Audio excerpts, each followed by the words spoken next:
Hi everybody and welcome back to the Firebrand channel. I have a fun one for you today about Jordan Peterson. So continuing with the theme of what to expect from, I'm going to be looking at Jordan Peterson and we'll have a look at some of the things that he's done and what we should expect from him when we're engaging with his broadcasts, his interviews, his discussions. And so we can kind of examine a little bit about what his biases are, where he gets his funding, and what kind of techniques that he uses in debates, in discussions and interviews and so on. Okay, so without further ado, I want to point out before we begin that that this isn't meant to be an overview of Jordan Peterson in general, who he is and what he thinks. I'm purely focusing on how I expect him to argue and discuss. So obviously there's a fair amount of overlap, but if you wanted an introduction to Jordan Peterson in general, then you couldn't do any better than a brief look at Jordan Peterson from the Some More News channel. It's an absolutely excellent channel, hilariously funny, informative, well-researched. I strongly recommend it. That's where you should go. But we will look at some of the same things. I wanted to start off by looking at Jordan Peterson's funding. It's usually the best place to start off when we're looking at individuals and what their biases might be. So Jordan Peterson, obviously, early on in his career, he got a lot of money from his lecturing positions. Now, Jordan Peterson's multi-million-dollar corporation is run by his daughter, who was a proponent of the carnivore diet, a completely unscientific diet. Anywho's, he creates lots of podcasts, life coaching, things like that. So he makes a lot of money from that, as well as his sort of life coaching books. Most famously, he is contracted to the Daily Wire. So that's where he's getting a large amount of his income from. Let's have a look. You can see him here with Joe Rogan. Today he's getting a lot of his money from the Daily Wire. So as you can see here, they boast that Peterson is signed to their Daily Wire Plus, which is a streaming service for which they have nearly 1 million subscribers. This article was in mid-2022, so I would imagine very much that they've exceeded that now, particularly with some of the hype that they've tried to generate around their film releases. The Daily Wire is an organization which was founded by Ben Shapiro, Caleb Robinson, Jeremy Boring. It was funded by oil billionaires, so I'll have a look at that in a moment. So yeah, he's contracted to the Daily Wire. How much he gets? Well, I mean, really, this hasn't been, so far as I'm aware, it hasn't been disclosed. There's some speculation that this article speculates that it's probably sort of, I think, in the region of $600,000 to $1 million. I think that's quite a conservative estimate, and certainly at the time this article was published, let's just check the date again. Let's just check the date on this article. This one is from, let's say, about 8 months ago now. So this one's from July 2023. And this one speculates that he earns, if we have a look, how much money does Ben Shapiro make? Is estimated to be 10 to 20 million a year from the Daily Wire. And Jordan Peterson's 600,000 to 1 million. Yeah, my memory was correct on that. And so, I think that's kind of conservative estimate, but that's what the article estimates. And let's have a look at the Daily Wire and who they are in general. This website is mediabiasfactchecks.com. It's a useful website. You see it pop up occasionally if you're doing your due diligence. It says that in terms of factual, they're kind of mid-range, kind of sometimes factual. In terms of their biases, they're on the pushing towards the extreme right wing.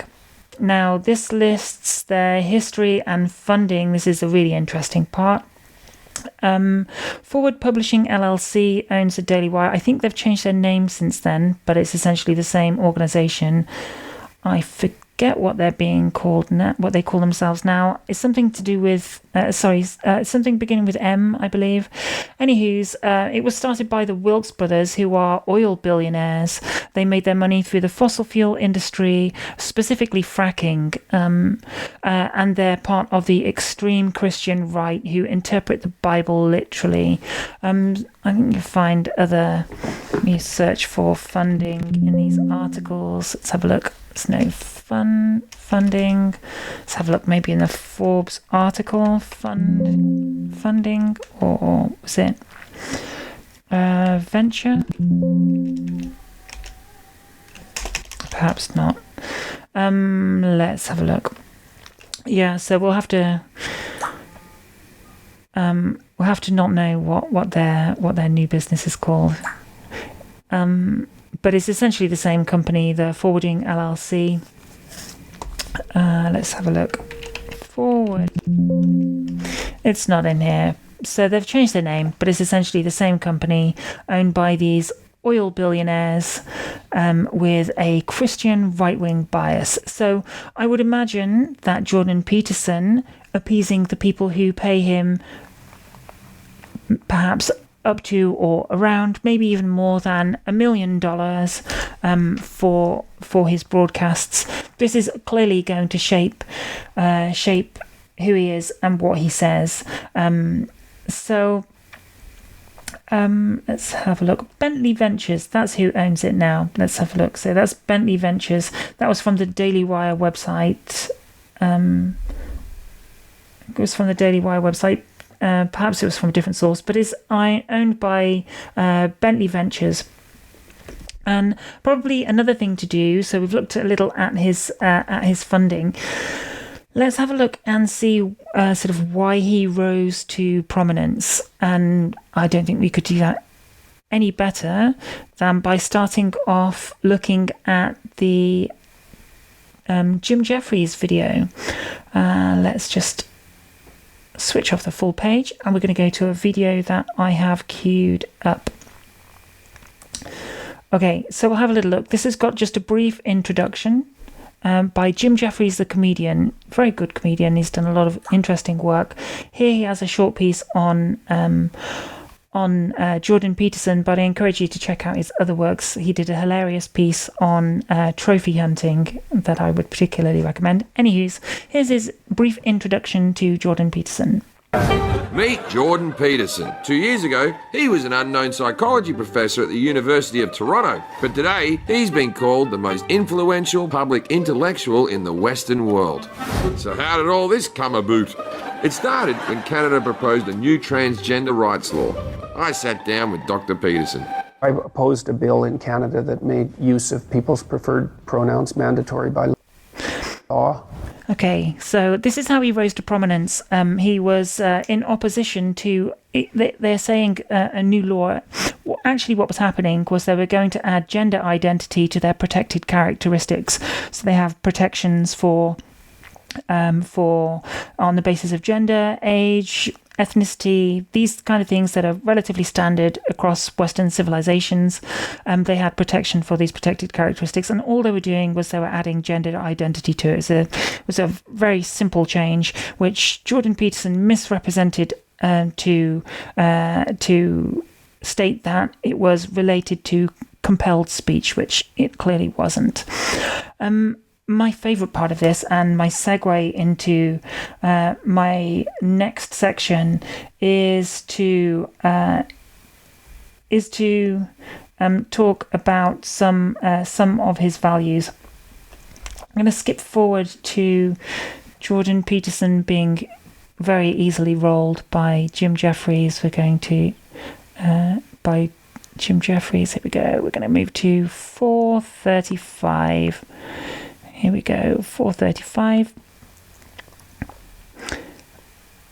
Okay, so this is an introduction. To break this ridiculous cycle, someone's got to give. Peterson doesn't like being told what to do, so I tried giving a different example to see if he can bend. Making people bake a cake for a gay wedding. Making them do it? Yeah. I don't think that's a very good idea. But here's the argument, so should they be able to deny making a cake for a black couple if they don't like black people? Allowed to? Probably. That doesn't mean it's right. Okay, so then we had the civil rights movement, Yeah. where they said black people, you had to serve them in your restaurants and Yeah. stuff like that, and it did work, and it did make our society better, but would Yeah. you argue that that still wasn't right? No, that was right. Right, there you go. I've never seen somebody be quite so easily rolled.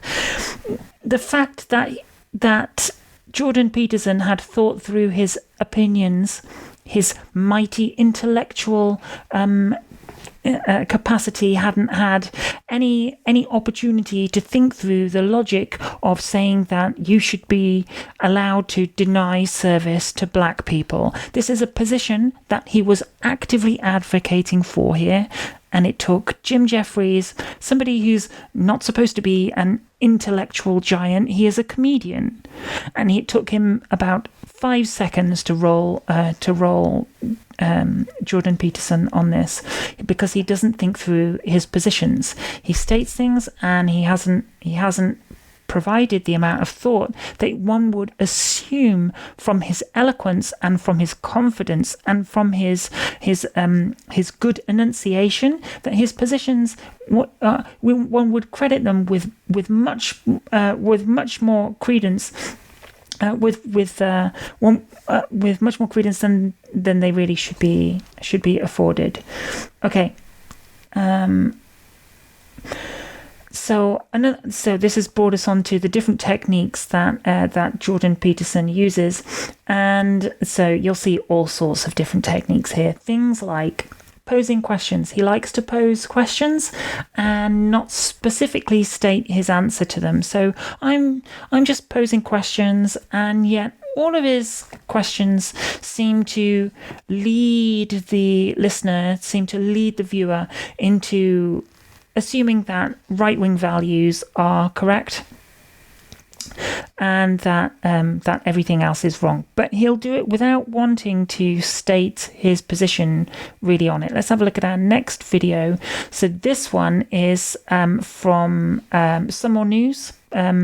This is Cody, is the same person linked at the first recommendation video. So let's see what he has to say.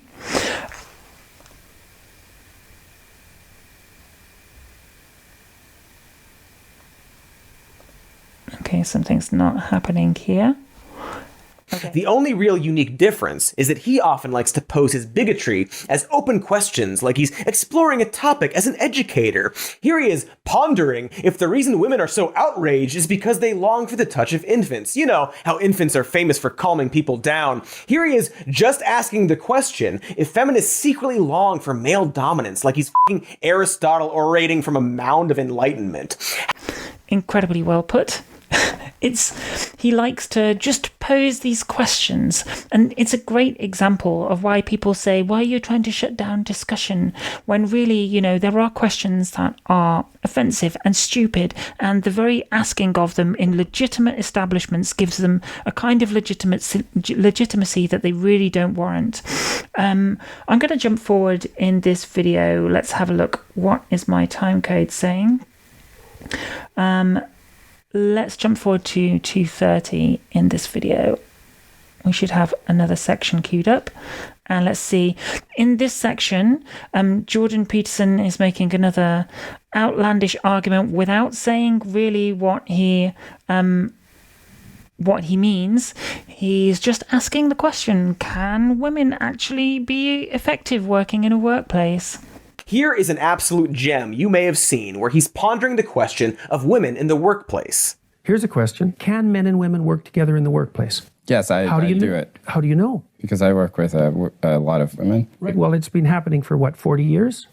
And things are deteriorating very rapidly at the moment in terms of the relationships between men and women. Is there sexual harassment in the workplace? Yes. Should it stop? That'd be good. Will it? Well, not at the moment it won't, because we don't know what the rules are. Do you think men and women can work in the workplace together? I don't know. Can men and women work together? Who can say? Who knows? It's a mystery. Yeah, see, he doesn't want to stand by his statements. So he can suggest that he isn't a Christian theocrat, proposing traditional Christian values be coded into legislation. But all of the questions that he poses and all of the logical responses to the misstated questions and misleading and poorly framed situations, they all lead people to this right-wing positioning. While he claims not to be a right-wing proponent. Let's have a look at an example of that. What do you think are the things that people, and I'm especially thinking of your opponents, get wrong about you? Their basic proposition is that, first of all, that I'm a right-winger of some sort, and that's just not the case. I mean, the second is that I hold arbitrary prejudices of reprehensible types. I mean, he's already argued for being allowed to not serve black people and expunging women from the workplace. But, I can't imagine why people claim that he has these biases. Going back to his first claim, though, where he says that he is not right-wing, super common for people in his space, particularly those working in the area of what I've referred to in previous video as the mouth of the right-wing pipeline. People who are expected to be kind of rational and reasonable to those people who are kind of in the center ground, right? People who would consider themselves to be quite progressive but might have questions about things. And so he likes to present himself as not being right-wing. Here he is explicitly claiming, and he claims it repeatedly. Let's have a look at another video of Jordan Peterson. Here he is not being right-wing, proposing a Christian conservative manifesto. Hello, everyone. I'm going to read to you today something I've been working on, well, for many decades, I would say, really, but more intensely and specifically in the last 4 months. I've reviewed it with a lot of people around the world. It's called a conservative manifesto, and it's an attempt to begin the process of outlining a positive vision for the future on the center, right, and classic liberal front. Right. So center right, yeah. So right, but not too right. People call him a right-winger because of his opinions, and here he is proposing a conservative manifesto. I mean, how you can claim to be not right-wing whilst also labeling yourself as a moderate right-winger and proposing a conservative manifesto. Anyway, here he is also, again, not being right-wing, just voicing some concerns about gay marriage. This is a clip from the Majority Report, and if you've never seen the Majority Report with Sam Cedar, he is an excellent orator, clear, logical positions, a great level of logical consistency, and an excellent debater, so much so that that most on the right wing are scared to debate him. Here he is, anyway, examining Jordan Peterson's position on gay marriage. Ask Me Anything camera, because it seems like when it's on, his homophobia is showing. Being gay and in a long-term relationship, we are considering kids. What are your thoughts about gay people raising children? I think the devil's in the details, to tell you the truth. Pause it. Now, I just want you to contemplate. This is a pretty broad question, right? I don't think the question is, do you think we're going to make good parents? Based upon what you know from me in this AMA, do you think I'm going to be a good parent? Let me tell you something. In terms of parenting, regardless of who is the parents, the devil's in the details. So, yeah, see how Jordan Peterson deliberately misinterprets the question. because he doesn't want to give his clear answer. I mean, if you carry on watching, then you'll realise Jordan Peterson doesn't promote gay marriage. He doesn't promote gay couples being able to adopt and raise children where they have that requirement, and he deliberately misunderstands the answer, misunderstands the question, and gives an answer that's not related to it. Let's have another look of him being avoidant of questions. Here he is asking, what do words even mean? So people say to me, do you believe in God? And I think, okay, there's a couple of mysteries in that question. What do you mean do? What do you mean you? What do you mean believe? And what do you mean God? And you say as the questioner, well, we already know what all those things mean. No, yes, but we don't know what do means, do we? Do you? Oh, no, we couldn't possibly know what that means. What do words even mean? That's why I can't answer your question. Right, okay, so that all makes sense. Completely avoidant. And that's another technique that you'll see from Jordan Peterson. Okay, let's have another look. And this is a really interesting and quite a large one. And this is to do with how Jordan Peterson misrepresents data. So before jumping into the video that I've got queued up on this one, I just wanted to talk, I guess, more broadly about Jordan Peterson misrepresenting his abilities and positions and understanding of various different areas of science. I mean, he talks a lot in his lectures. He was mocked mercilessly for his use of lobsters, which he then turned into a merchandise. You see, he makes a lot of money from selling merchandise. So yeah, one of his big things. But he made there was a lot made from his ridiculous biology that he used, and with regards to lobsters and serotonin in lobsters. He doesn't have an understanding of the analogies he uses because he talks confidently about biological facts without any understanding of them. And this video is a great example of that. I'd recommend this video, but there's endless examples.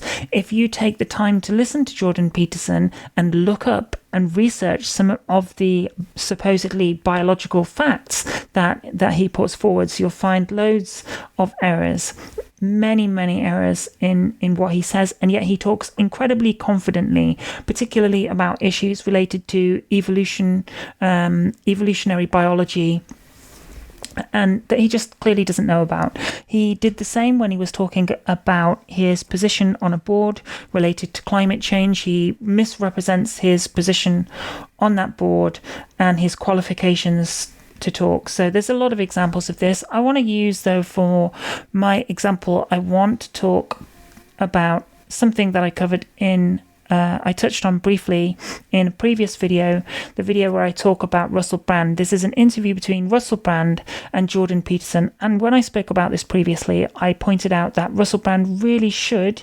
have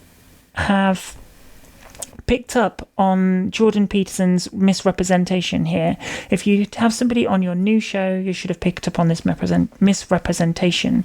But let's have a little look at this now. Okay. Speak about Elliot Page more specifically.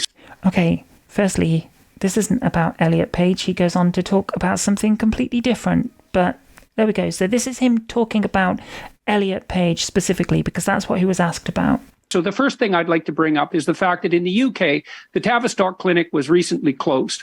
Lie. That's a lie. Let's have a look at that. There we go. Tavistock Clinic, still open. Tavistock Portman, our specialist clinical services are here to help. It's still open. There was a report, I believe, in mid-2022, saying that the Tavistock was going to be closed down. there were various different reasons for this. Largely, the service is completely overwhelmed, and there were also some considerations about whether the clinic should be adopting affirmative approaches. Those were really based more around political decisions than medical treatment pathways. If you look at the international experts in the field, in the area, they recommend affirmative approaches, but the government in the UK has moved away from that, largely related to political reasons, I would suggest. They would argue otherwise, but still. Anywho, Jordan Peterson stated that the clinic had been closed down. It hasn't. Okay, so that's error number one. Let's wind back a couple of seconds. Speak about Elliot Page more specifically. So the first thing I'd like to bring up is the fact that in the UK, the Tavistock Clinic was recently closed. And that was the biggest clinic doing gender transformation surgery that operated in the British world. Okay, firstly, there's no such thing as the British world. He means the British Isles, perhaps, or the country, the UK. Now, the biggest provider of child gender surgeries in the UK, Tavistock is a child clinic. So let's just hear the exact way he phrases it again. Closed. And that was the biggest clinic doing gender transformation surgery that operated in the British world. The biggest clinic doing gender transformation surgery. It doesn't do surgery. It does talk therapy. Essentially, it acts as a gatekeeper to I guess, transition services, things like puberty blockers, is really all you can get. In fact, the UK doesn't do transgender surgeries on children at all, let alone at a talk therapy clinic, which is supposed to be just, investigating children's positions on their gender, if they've got gender divergence, that's what it's doing. So it's already had 2 misrepresentations of this of the situation so far. So it's not closed, and they never did surgeries. You can't get surgeries in the UK. Let's have a look. Surgery that operated in the British world. 1,000 of the 19,000 kids have now launched a lawsuit. Have they? Well, see, when I watched this, I thought that is absolutely astounding. Let's have a look and see whether it's true.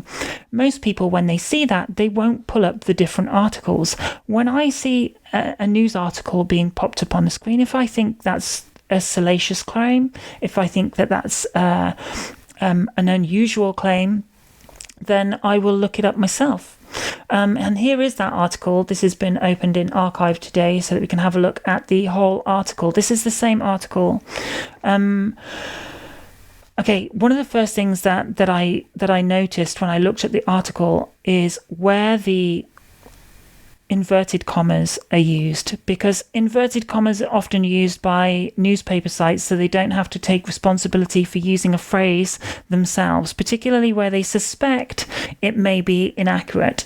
So Tavistock Gender Clinic to be sued by 1,000 families. There we go. There's a quote from somebody else. That sounds incredibly, you have 1,000 families waiting to sue a clinic for malpractice.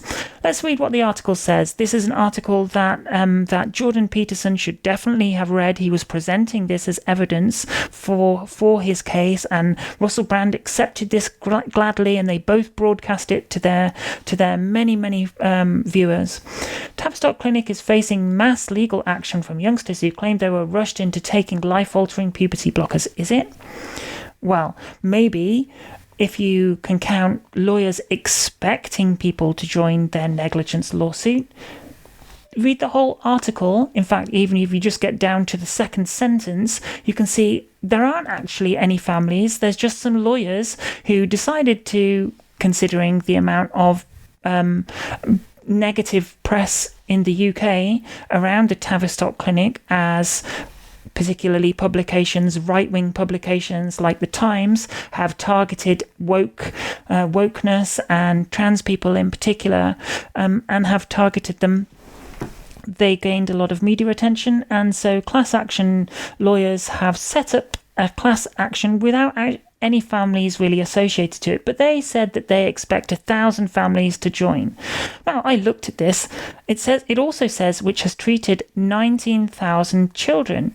So 1,000 of the 19,000 children from Poghest got a good head. There you go. Now, I looked all over to find how many children have been treated. The figure that I found after many websites and magazines, journals, I found around 9,000. So I don't know where the 19,000 comes from, and I haven't found anywhere that has that figure. I found around 9,000 children have been treated since the clinic opened in, I think it was 1989. I believe it's 1989 that the clinic opened. In fact, let's have a look. It might be on the page just here. You can't see it just here. It's 1989. The Tavistock Clinic. Now, if you think about how much sense that would make, then for it to have treated 19,000,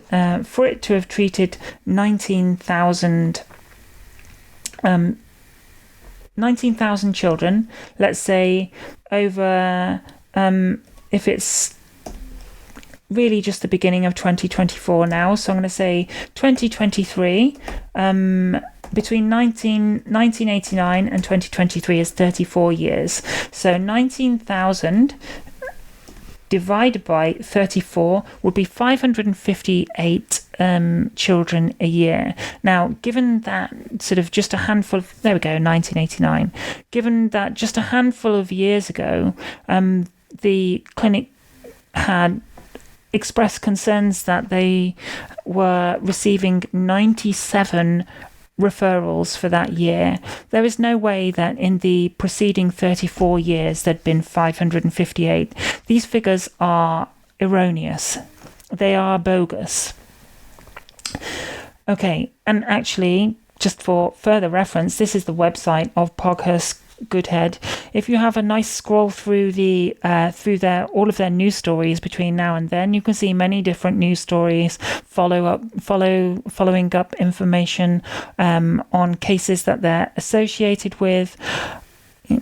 I found not a single reference to how their class action case had been proceeding, despite them having, websites that they've promoted, like "We'd like to hear from you, contact us, we can get you money," and I found absolutely nothing related to that. Not only did I not find that, I couldn't find any. In fact, I found statements from the NHS saying that they had received 0 complaints to the NHS about the Tavistock Clinic. But, carry on, Jordan Peterson. Let's see what else you have to say. Let's go. Where are you, Jordan Peterson? For medical malpractice. And when Elliot Page went online and showed off his or her new chest, she or he got 1.7 million Instagram likes. Okay, so the Tavistock then absolutely nothing to do with Elliot Page. Why would a website that says some lawyers have invited people to sue the Tavistock, why would that stop Elliot Page from being able to post a photograph of himself? Well, because people see it and then they might want to be trans too? Right, okay, this is a complete misrepresentation. And either Jordan Peterson didn't read past the very first sentence of that website, or he didn't care and he misrepresented that. This is something that Jordan Peterson does a lot. And so here, this is a complete, clear misrepresentation of the data that he received. But he likes to string together things and put them into sort of loose-fitting narratives. He likes to say, well, if one thing, then the next thing. And if that thing, then the next thing. You'll see that quite a lot. Here he is stringing together, I think in this case, just two things together. So this is less of a string. But what I want you to watch out for in this case is how closely the conclusion that he draws is associated with the situation that he says it's drawn from. So let's have a look. Also, what's he doing here? He looks like he's trying to be in a music video. Let's have a look. Increasingly among my students, I see young men who don't know how to be good men. My son wasn't allowed to throw a snowball, for example, in elementary school. It was against the rules for him to even pick up snow off the ground. It is in that manner that decent boys are made to feel guilty about their masculine impulses. So they withdraw, confused. The more aggressive, psychopathic boys, they simply don't care. So they'll be the ones fathering your grandchildren in the future. I'm sorry? Okay, right, so schools, they don't allow children to throw snowballs at each other. And if schools don't let children throw snowballs at each other, your grandchildren will be fathered by psychopaths. Right, okay. And you're not misrepresenting data. Okay, that's just insane. And so what I want you to watch out for, particularly with Jordan Peterson, is stretches of logic, stretches and to the point where they really, really snap. So that's one thing to watch out for. So let's have a look. I'm just going to pop open because I have another couple of pages to look at. So going back to sort of misrepresentation of data, I mean, I don't know whether any of you have ever seen the podcast where he goes on to Joe Rogan's show, and he talks about how climate change doesn't exist. In fact, he's talked in many places about it. This is probably the most famous of which he has admitted that his sources came from an Exxon-funded climate denier. So he's contracted to an oil billionaire, broadcasting company, called the Daily Wire, and he's using Exxon, large oil company, by the way. He's using their reports. And if just in case you're thinking, well, Exxon might really think that that's true, I'm sorry, but firstly, Jordan Peterson should know that that's not the case. But even ExxonMobil predicted global warming in the 1970s. This is something that's been well established. So ExxonMobil knew that this was a lie. Jordan Peterson knew that it was a lie.